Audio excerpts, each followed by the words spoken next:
The billionaire developer smiled as he lifted the golden pen above the contract.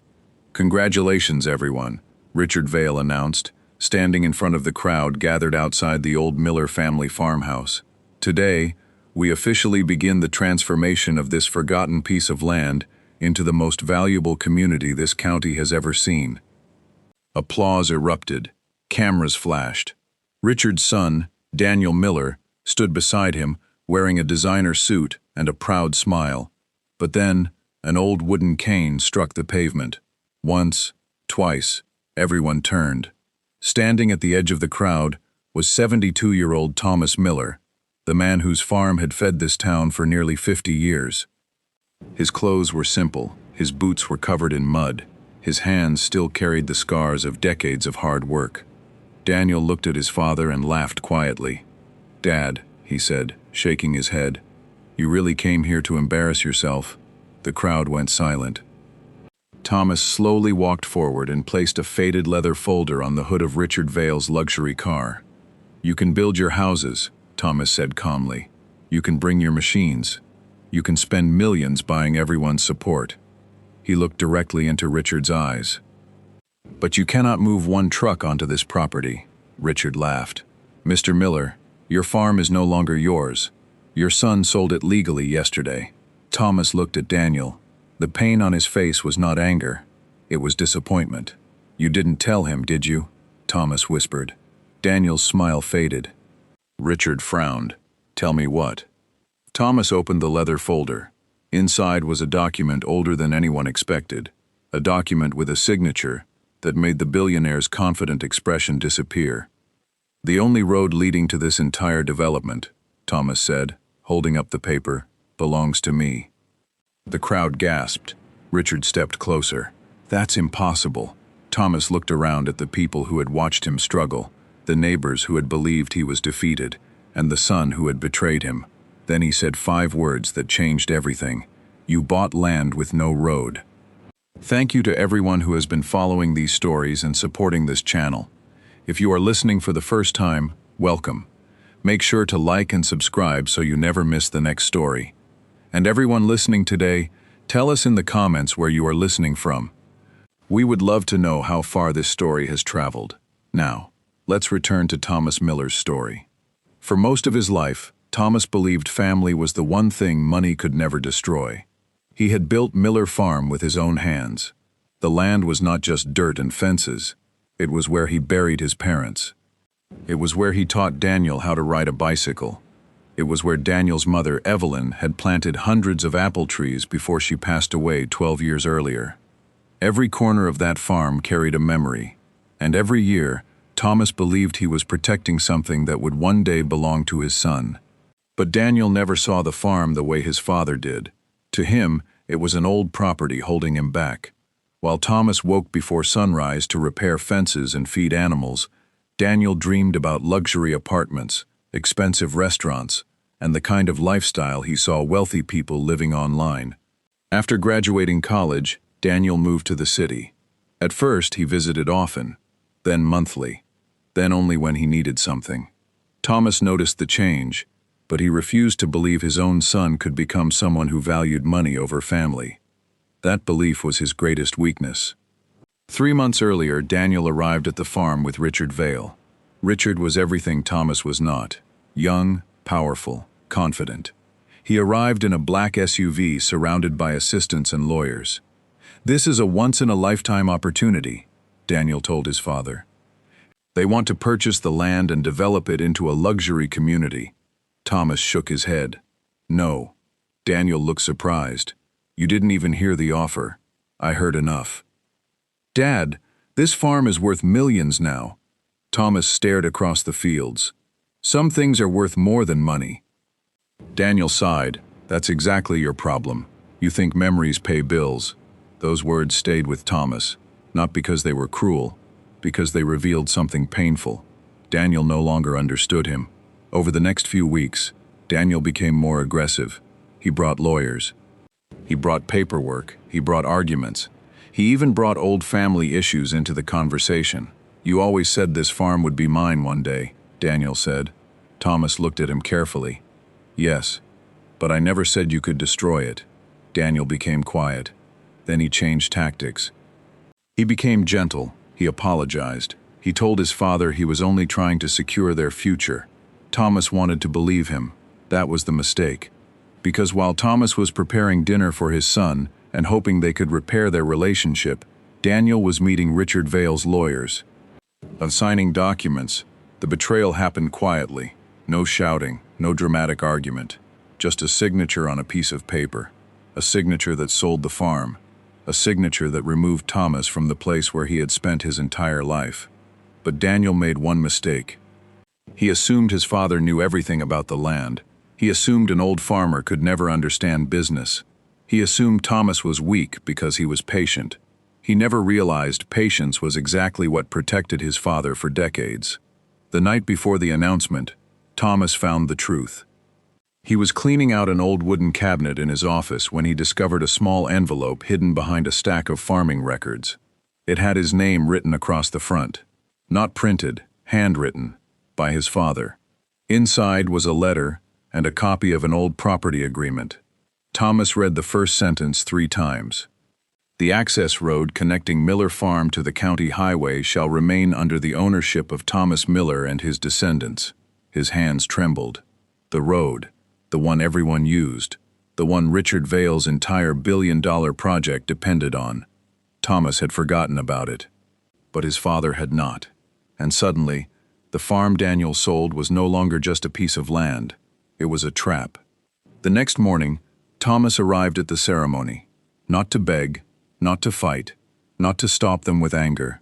He arrived because he wanted to see one thing: how far his own son was willing to go.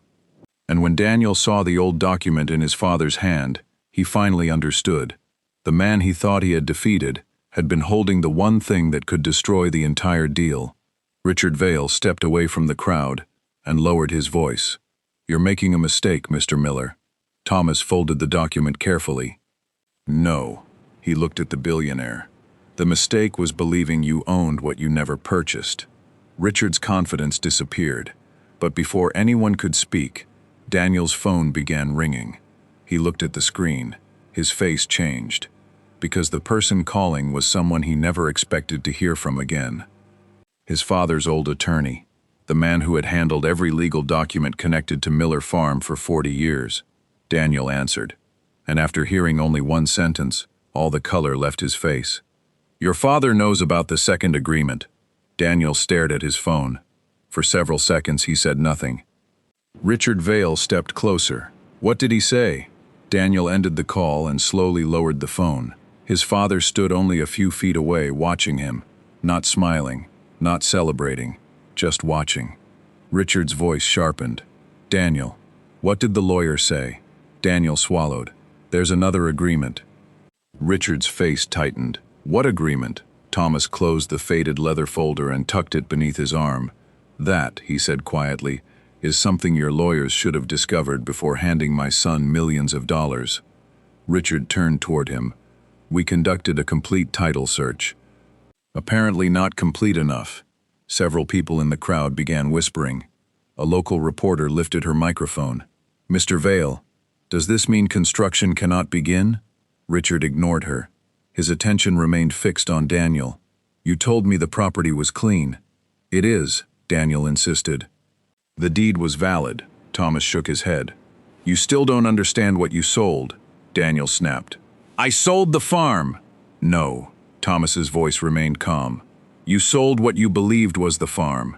The distinction frightened Daniel more than shouting ever could. Richard motioned for his attorneys. Within minutes, 2 lawyers carrying tablets and document cases hurried toward him. One of them, Margaret Sloan, had spent 20 years handling multi-million-dollar land acquisitions. Richard handed her the document Thomas had displayed.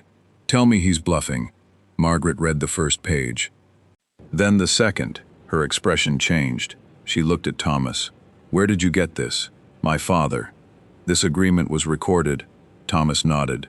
"County Archive, Book 417, page 86. Margaret immediately opened her tablet. Daniel's confidence disappeared another inch. Richard watched her search. "What is it?" She didn't answer immediately. That was the problem. People like Margaret always answered immediately. Finally, she looked up. He's right. Silence spread through the crowd. Richard stared at her. Explain. The main property and the access parcel were separated decades ago. The access road is not part of the farm deed. Daniel stepped forward. That makes no sense. It runs through the property. Location doesn't determine ownership, Margaret replied.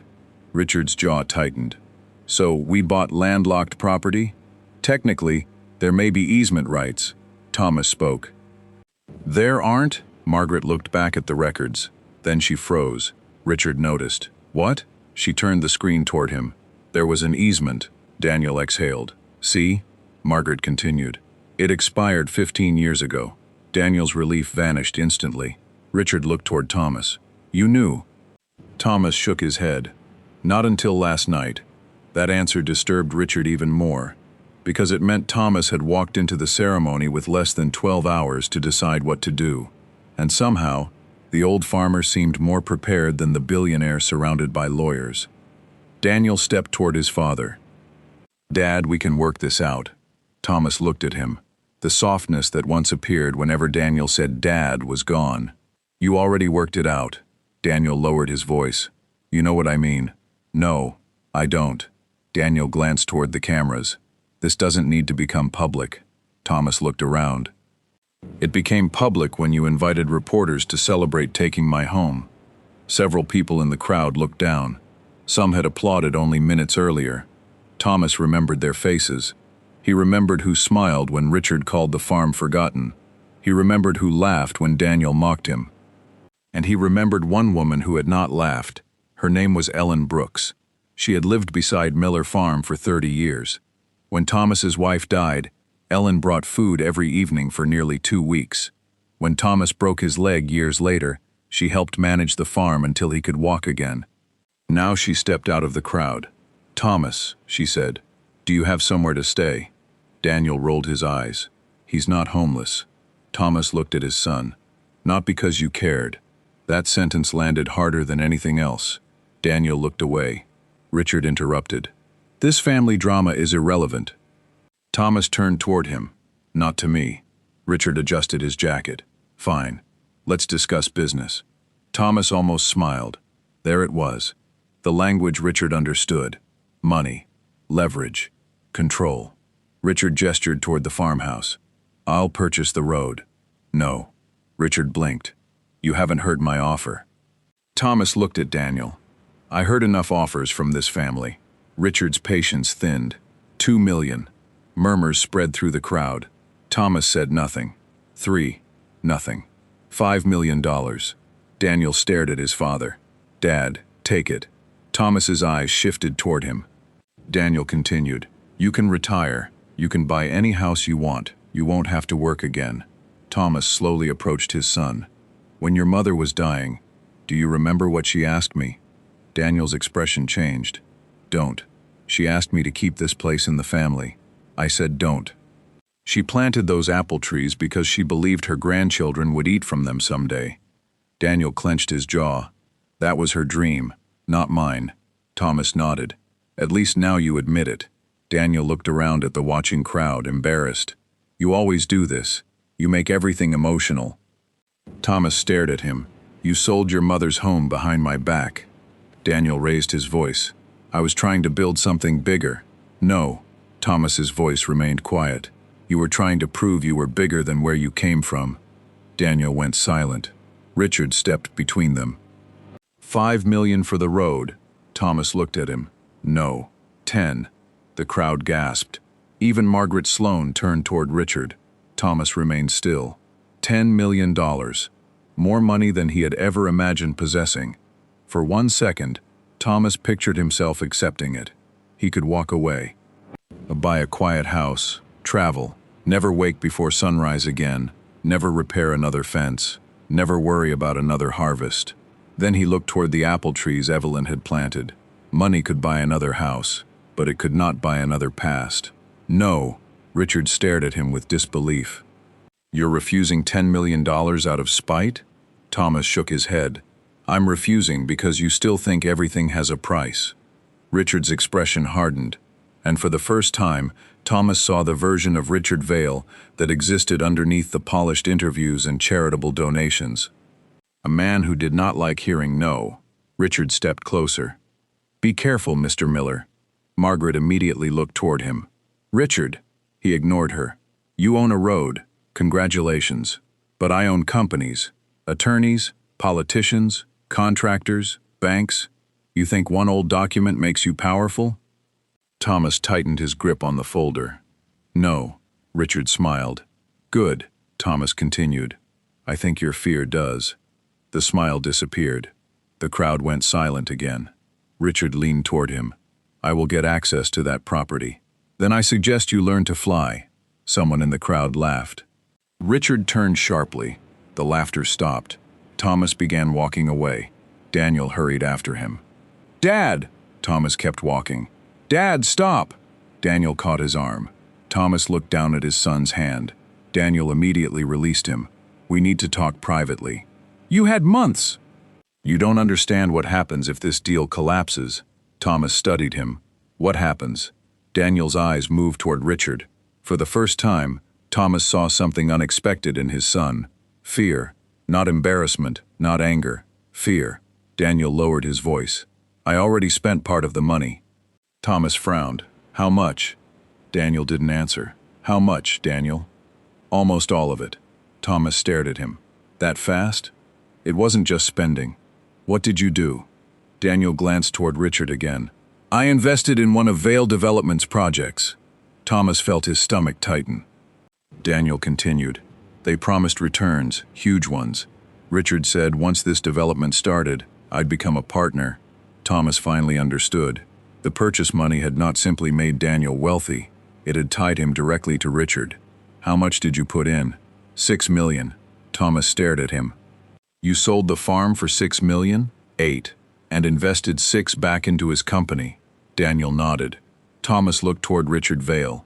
The billionaire was speaking quietly with Margaret Sloan. Something about the arrangement felt wrong, too convenient. "Did you have your own lawyer review it?" Daniel hesitated. Thomas already had his answer. Richard provided one. Thomas closed his eyes. For years, Daniel had mocked him for being too trusting. And now his son had handed millions back to the very man who bought the farm. "Daniel," Thomas whispered, "you didn't sell the farm." Daniel frowned. "What are you talking about? You were recruited." Before Daniel could respond, a black sedan pulled into the property. Everyone turned. The vehicle stopped near the farmhouse. The rear door opened. An elderly man stepped out wearing a gray suit and carrying a worn briefcase. Daniel recognized him immediately. Harold Finch, Thomas's former family attorney. The man who had called moments earlier. But Harold wasn't alone. A younger woman stepped out from the opposite side of the sedan carrying 3 thick archival boxes. Richard's lawyers stopped talking. Harold walked directly toward Thomas. "I'm sorry it took me this long," he said. Thomas frowned. "For what?" Harold looked at Daniel. "For realizing your son was never the only person trying to acquire this land." Richard's expression changed. Thomas felt a chill. "What are you saying?" Harold placed his briefcase on the hood of the nearest car and opened it.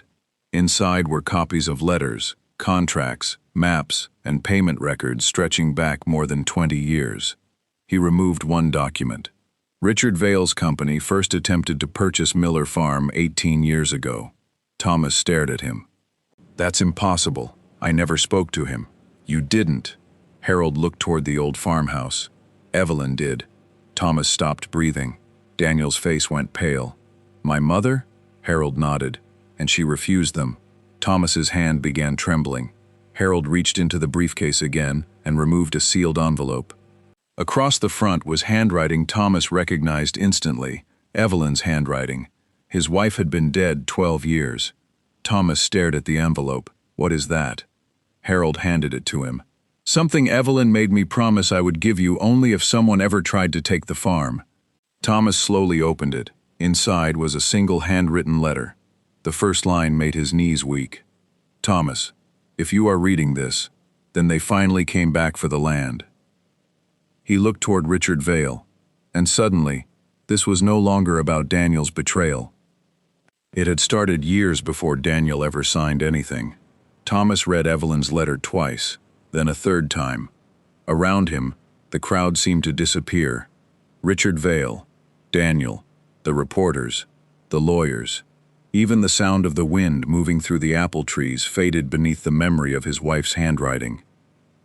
Thomas, if you are reading this, then they finally came back for the land. His fingers tightened around the page. Harold Finch stood beside him silently. Thomas continued reading. Years earlier, Evelyn had discovered something Thomas never knew. Vale Development had not wanted Miller Farm because of its beauty. They wanted what was beneath it. According to surveys commissioned decades earlier, a natural underground water source crossed beneath the northern section of the property.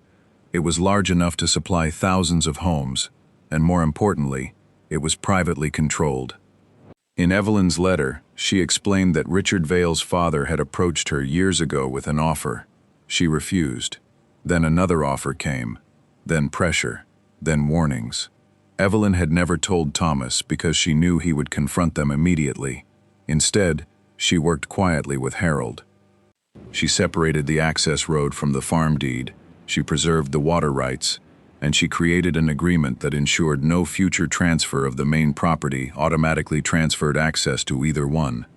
Thomas looked up. Richard Vale was no longer pretending to be relaxed. "You knew about the water," Thomas said. Richard said nothing. Daniel looked between them. "What water?" Harold answered. "The reason this development is worth far more than your father was ever told." Daniel turned toward Richard. "You said the value was based on housing." Richard's eyes hardened. "It is," Harold shook his head. "No, housing was only part of it." He pulled another document from the briefcase. "This is a geological report commissioned by a Vale-controlled company 18 years ago." Margaret Sloane stepped closer. Richard snapped at her. "Stay where you are." She stopped. That was all Thomas needed to see. Richard was afraid of his own attorney reading the document. Harold handed it to Margaret anyway. She scanned the first page. Her expression changed. "Richard." He remained silent. She looked directly at him. "Did you know this report existed before the purchase?" Richard's jaw tightened. "That's irrelevant." "It is absolutely relevant." Daniel stepped toward him. "You knew?" Richard looked at Daniel with irritation. "You wanted money. I gave you money. You told me $8 million was above market value. It was a fair price. For land sitting over a private water source?" The crowd began murmuring. Reporters moved closer. Cameras rose. Richard finally lost control. "You signed the contract, Daniel." His voice echoed across the property. Everyone went silent. Richard realized too late what he had done. Daniel stared at him. "You used me." Richard gave a cold laugh. "Don't pretend you were innocent. You were desperate to sell something that wasn't even fully yours." Daniel flinched. Thomas watched his son closely. Months earlier, those words might have satisfied him. Now they only hurt. Daniel had betrayed him. Nothing could erase that. But Thomas also recognized the expression on Daniel's face. It was the same expression Thomas had worn when he discovered his son's signature on the sale agreement. The realization that someone you trusted had simply been using you. Richard turned toward Thomas. "None of this changes anything." Thomas folded Evelyn's letter. "It changes everything. You don't own the farm anymore." "No." Thomas nodded toward the road. "But I own the way into it," Richard scoffed. "Then we'll obtain an easement through court." Harold smiled faintly. "You can try." Richard turned. Harold removed one final document. "But before you do, you should probably read the environmental restriction Evelyn placed on the northern access parcel." Richard froze. Margaret took the document. Her eyes moved quickly across the page. Then she whispered, "Oh God." Richard stepped forward. "What?" Margaret looked at him. "The road cannot legally be widened for commercial construction traffic without the owner's written consent." Richard said nothing. "And," she continued, "the water access covenant prevents drilling, rerouting, or large-scale extraction without approval from the holder of the retained water rights." Daniel slowly turned toward his father. Thomas understood before anyone said it. Evelyn had not merely protected a road. She had protected the entire farm from becoming what Richard wanted it to become. Richard's billion-dollar project had one enormous problem: Thomas Miller. For the first time that morning, Thomas smiled, not because Richard was suffering, because Evelyn had somehow protected their home 12 years after her death. Richard pointed toward him. "I'll challenge every document." Harold closed his briefcase. "You're welcome to." "I'll keep you in court for 10 years. Thomas shrugged. "I'm 72. I've spent 50 years waiting for crops to grow. You think waiting scares me?" A few people laughed. Richard's face reddened. Then Daniel spoke. "There's something else." Everyone turned toward him. Daniel looked terrified. But this time, he kept talking. "When Richard convinced me to invest the $6 million, he told me the project had already secured all necessary access." Margaret slowly turned toward Richard. Daniel continued. "He showed me documents." Richard stepped toward him. "Be very careful." Daniel looked at his father. Thomas saw the decision happening inside him. Fear fighting shame, then shame fighting whatever remained of his conscience. Daniel reached into his jacket. He pulled out his phone. "I saved them." Richard moved suddenly. "Daniel!" Thomas stepped between them. Richard stopped. Daniel opened an email. "Richard sent me projections showing the water rights included in the development." Margaret's face went pale. "That would mean—" Harold finished the sentence. "He represented an asset he did not own." Richard laughed nervously. "This is absurd." Daniel scrolled. "There are voice messages too." Richard's expression changed. Thomas looked at his son. "You kept them." "I didn't trust him completely." Thomas almost laughed at the bitter irony.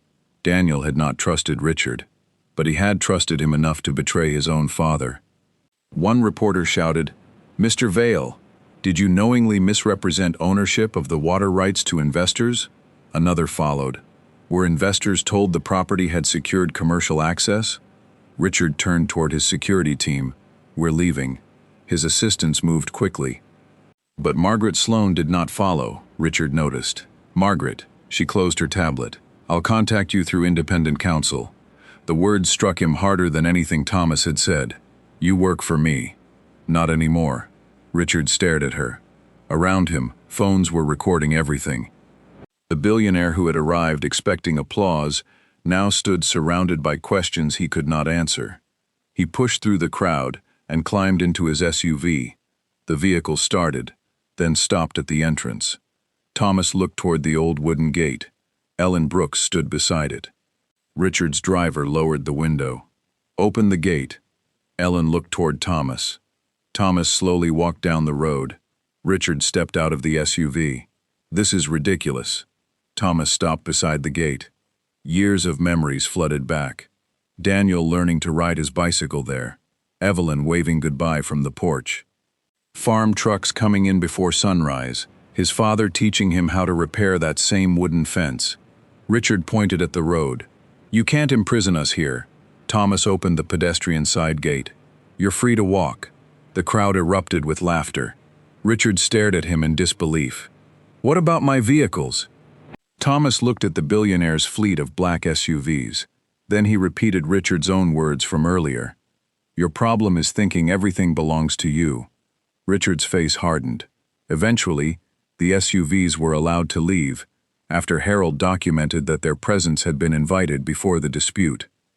But no construction vehicle entered Miller Farm that day, or the next, or the week after. The project collapsed quickly. Banks suspended financing. Investors demanded explanations. Regulators began reviewing Vale Development's representations. Daniel cooperated, not because Thomas demanded it. Because for once, Daniel understood that protecting himself required telling the truth. The $8 million sale was eventually challenged because of misrepresentations connected to the transaction. Months of legal negotiations followed. Thomas did not win everything. Real life rarely works that way. But the farm returned to the Miller family after Daniel surrendered his interest and part of his remaining settlement. Vale Development abandoned the project. Richard stepped down from several leadership positions as investigations into the company's investment practices expanded. Thomas never celebrated his downfall. He simply returned to farming. One autumn evening, Daniel arrived at the farmhouse. No expensive suit, no luxury car, just jeans, work boots, and an apology he had rehearsed too many times. Thomas was repairing the old gate. Daniel stood beside him. "I don't expect you to forgive me," Thomas continued, tightening a bolt. "That's the first sensible thing you've said in a while." Daniel almost smiled, then his face became serious. "I thought selling this place would make me somebody." Thomas stopped working. "And?" Daniel looked toward the fields. "I didn't realize I already belonged somewhere." For a long moment, Thomas said nothing. Forgiveness did not arrive like lightning. Neither did trust. Some wounds closed slowly, some left scars. Thomas handed Daniel a wrench. "Hold this." Daniel took it. It was not forgiveness. Not yet. But it was a beginning. Months later, Thomas placed Evelyn's letter inside a frame in the farmhouse. Beside it, he hung the old access agreement. The document that had once seemed like a forgotten piece of paperwork had become something else entirely. A reminder. Not of revenge, of foresight, of family, and of the danger of underestimating someone simply because they are quiet. The following spring, Thomas opened part of Miller Farm as a community orchard dedicated to Evelyn. Children from town came to pick apples from the trees she had planted. Daniel helped maintain them. And beside the entrance stood the same wooden gate Richard Vale once believed money could force open. A small plaque was attached to it. Thomas had written the words himself. "Some roads can be bought, others must be earned." And every time Daniel passed through that gate, he remembered the lesson his father never needed revenge to teach him. He had tried to sell the legacy that made him who he was. He had trusted a billionaire over the man who raised him. And in the end, Thomas did not destroy anyone. He simply refused to surrender. The one thing they had forgotten was still his.